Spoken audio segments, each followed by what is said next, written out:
अस्सलाम वालेकुम स्टूडेंट्स। आज हम फर्स्ट ईयर का चैप्टर नंबर 12 उसकी एक्सरसाइज 12.3 करेंगे।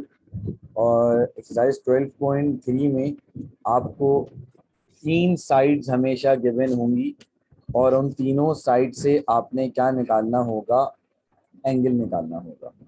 और जब भी 3 साइड्स गिवन होती हैं तो वहाँ पर हमें पता है कि अगर यूँ लिख दिया जाए साइड साइड साइड, तो इसका मतलब होगा, ये लगता है law of cosine. Law of cosine. तो पहले एक सवाल है, उस क्वेश्चन को सॉल्व करते हैं। क्वेश्चन नंबर 1 आसान सवाल है, इसमें मुश्किल नहीं होगी कोई भी। पहले एक ट्रायंगल बना लीजिए। एक ट्रायंगल बनाने के बाद इसको कह दीजिए ए, बी और सी। ये हो गया स्मॉल बी, स्मॉल सी और small A. In solve the triangle ABC in which small a is equals to 200 meter, B is 100 meter, centimetre कर लेते हैं इसे, और ये हो जाएगा कितना, 150 सेंटीमीटर। तो यहाँ पे अब हमें पता है कि जब हमें 3 साइड्स पता हो तो हम वहाँ पे लॉ ऑफ कोसाइन का ये वाला फॉर्मूला यूज करेंगे। तो मैंने कहा कि ये हो जाएगा सर अल्फा, ये हो जाएगा बीटा, ये हो जाएगा गैमा। सही है जी। तो पहले यहाँ पे आप लिखेंगे टू फाइंड अल्फा। तो अल्फा फाइंड करने के लिए आपने लगाया फॉर्मूला कॉज ऑफ अल्फा। ये एमसीक्यूज में भी आ सकता है कि when measurement of angle is taken from alpha, तो फॉर्मूला क्या होगा। तो आप बोलोगे cos alpha is equals to B square plus C square minus A square upon 2bc। जो भी रेफरेंस यानी कि जो भी रेफरेंस एंगल होगा उसकी रेफरेंस माइनस हो जाएगी। तो यहाँ से आपने लिखा बी की जगह 100 का स्क्वायर, सी की जगह 150 का स्क्वायर, ए की जगह 200 का स्क्वायर अपॉन 2 और सी। कैलकुलेटर में रख के इसे सॉल्व करते हैं क्योंकि हमें टाइम सेव करना होगा। कैलकुलेटर डिग्री में होना चाहिए ताकि प्रॉब्लम ना हो। तो ये हो गया आपके पास 100 का स्क्वायर, 150 का स्क्वायर माइनस 200 का square divided by 2 into 100 into 150। तो ये आपके पास मैंने डायरेक्ट ही सॉल्व कर लिया। कितना आ रहा है, माइनस 0.25। हमें एंगल निकालना है, हमें कॉस अल्फा की रिक्वायर्ड नहीं है, तो हम लिखेंगे alpha is equals to cos inverse of minus 0.25। अब आपने इसका इनवर्स लेना है, cos inverse of the answer. तो cos inverse of the answer आपके पास देखिए कितना आया,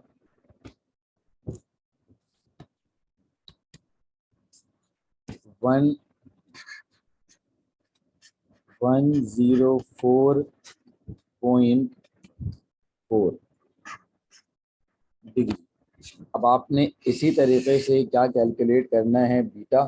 तो बीटा कैलकुलेट करने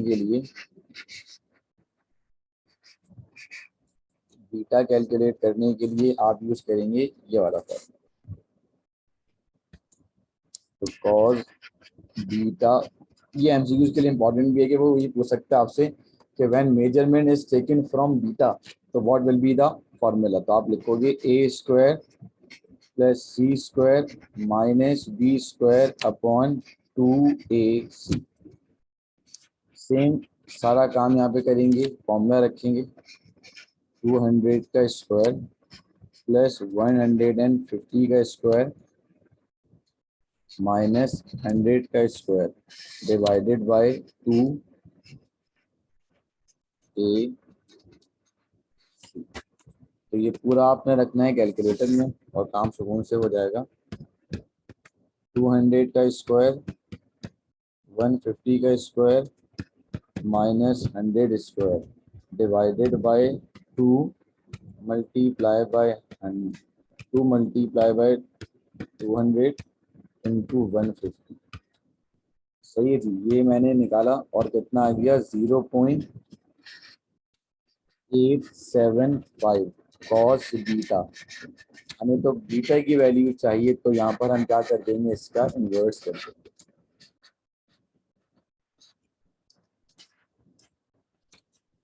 तो यहाँ से cos inverse of the answer किया तो 28 पॉइंट समथिंग कुछ आ गया, 28.9 डिग्री। अब गैमा निकालना है, तो गैमा निकालने के लिए आप यूज करेंगे the sum of 3 angle is equal to कितना 180 डिग्री। 104.4 28.9 प्लस गैमा, तो 180 104.4 प्लस आंसर कितना आ गया 133। तो 180 माइनस क्या कर दीजिए ये वाले एंगल, तो कितना आ गया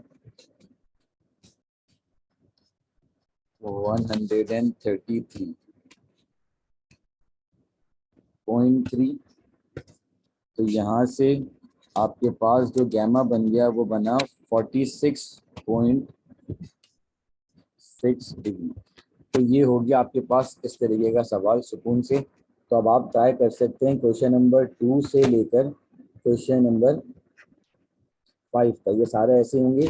मैं अब आपको इसके बाद क्वेश्चन नंबर 6 करवाता हूँ डायरेक्ट।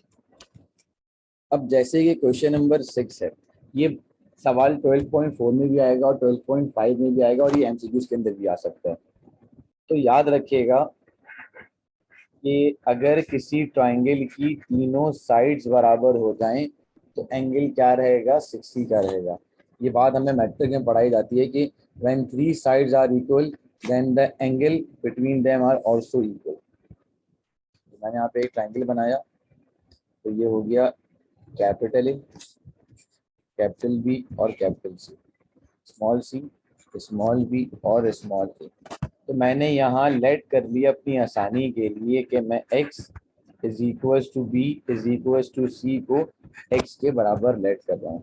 तो मेरी ये सारी जो चीज़ें हैं वो सब किसके बराबर हो जाएंगी, सारी लेंथ x के बराबर हो जाएगी। बस एक एंगल कैलकुलेट करके फिर आप मेंशन कर दीजिएगा रीजन के, if all sides are equal so all angle are also equal.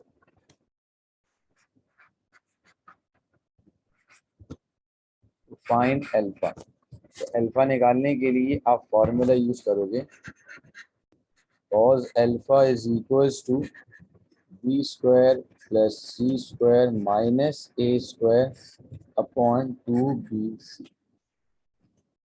तो ये हो जाएगा आपके पास x square minus x square, यहाँ कितना हो जाएगा नीचे 2b और c। एक्स स्क्वायर से एक्स स्क्वायर चला गया, ऊपर आ जाएगा, बचेगा आपके पास x square upon x square, ये और ये एलिमिनेट हुआ 1/2। तो कॉस इनवर्स निकालेंगे आप जब 1/2 यानी कि 0.5, तो इसका आंसर हो जाएगा कितना 60 डिग्री। फिर आप चाहो तो कैलकुलेट कर लो, वरना लिख देना यहाँ पे all sides are equal in length, so all angles are also, so alpha is equals to beta is equals to gamma is equals to 60। अब आ जाएं, इसके बाद हम चलते हैं क्वेश्चन नंबर 7 और 8 भी बहुत इंपॉर्टेंट सवाल हैं। अच्छा देखिए 7 और 8 में ना आपको रिस्ट्रिक्शन दी जाएगी, आप सवाल की वर्ड प्रॉब्लम पढ़ोगे और सोचोगे क्या कहना चाह रहा है। अब जैसे कि यहाँ पे पहले मैं दो ट्रायंगल बना दूं ताकि काम थोड़ा सा स्पीड में हो जाए हमारा। एक ट्रायंगल ये रहा और एक ट्रायंगल आपके पास ये रहा। ये हो गया A B A small B small C small A small A small B small C. तो क्वेश्चन नंबर 7 में आपसे ये कहना चाह रहा है कि find the measure of the largest angle in the triangle A B C. अब सर हमें कैसे पता चलेगा कि कौन सा एंगल लार्जेस्ट होगा, क्या इसके लिए हम काम कर सकते हैं? तो पहले ना सारी साइड ऑपोजिट लिख लें आप। सारी साइड ऑपोजिट लिख ली। अब मुझे ये देखकर बताएं, आप भी डायग्राम में देखें मैं भी देखता हूं कि ट्रायंगल की सबसे बड़ी वाली साइड कौन सी है। आपने देखा 10 5 ये, तो आपने कहा सर ट्रायंगल की सबसे बड़ी वाली साइड सी है, जो कि साइड ऑपोजिट किसकी है? सी की। तो यहाँ से मतलब आपको गैमा कैलकुलेट करना होगा और कुछ भी कैलकुलेट करना नहीं होगा। तो यहाँ पे क्या लिखेंगे? टू फाइंड गैमा, और लिख देंगे let gamma is the largest angle of triangle A B और सी। तो यहाँ पे आपने डायरेक्ट गैमा का फॉर्मूला यूज करना है। cos of gamma is equals to a square plus b square minus c square upon 2a। और सारी वैल्यूज रखते हैं यहाँ पे आप। 5 का स्क्वायर, 10 का स्क्वायर, 14 का स्क्वायर डिवाइडेड बाय 2a और b। तो अब इसे कर लें आप कैलकुलेटर। 25 100 160 196 हो जाएगा। चेक कर लें तो 196 अपॉन 10 10 जा 100 हो जाएगा। सही। अब इसके बाद कैलकुलेटर यूज करें। 25 प्लस 100 माइनस 196 अपॉन 100, तो कितना आ गया आपके पास? -0.71 -0.71। अब आपने गैमा ये रखना है, कॉस इनवर्स ऑफ -0.71। कैलकुलेट कर लेते हैं। Cos inverse of the answer कितना आ रहा है? 135.2। ये हो गया आपके पास लार्जेस्ट एंगल। तो आप बोल दोगे the value of the largest angle of the triangle ABC is 135.2 degree. अब क्वेश्चन नंबर 8 आप उससे ट्राई करोगे, मैं इसमें पूरी चीज आपको एक्सप्लेन कर देता हूँ। Find the smallest angle in triangle ABC को हाईलाइट कर लीजिए और सारी साइड्स अपोजिट पहले पुट करें। ये सारी साइड अपोजिट यहाँ पे हो गई इंसर्ट। अब आपने ये देखना है कि सबसे छोटी साइड कौन सी होगी। आपने कहा स्मॉल बी जो है वो स्मॉलेस्ट साइड अपोजिट है, तो मींस आपने यहाँ पर बीटा कैलकुलेट करना होगा। तो अब आप यहाँ पे स्मॉलेस्ट एंगल की बात हो रही है, तो लिखोगे टू फाइंड बीटा और लिख दोगे रीजन के let beta is the smallest angle of triangle ABC। Formula लगेगा cos beta is equals to a square plus c square minus b square upon 2ac। अब ये सारी वैल्यूज पुट कीजिएगा और यहाँ से आपके पास इसका सोल्यूशन आ जाएगा। तो ये एक्सरसाइज 12.3 हो गई आपकी कंप्लीट। इंशाल्लाह अगले लेक्चर में हम एक्सरसाइज 12.4 पे बात करेंगे।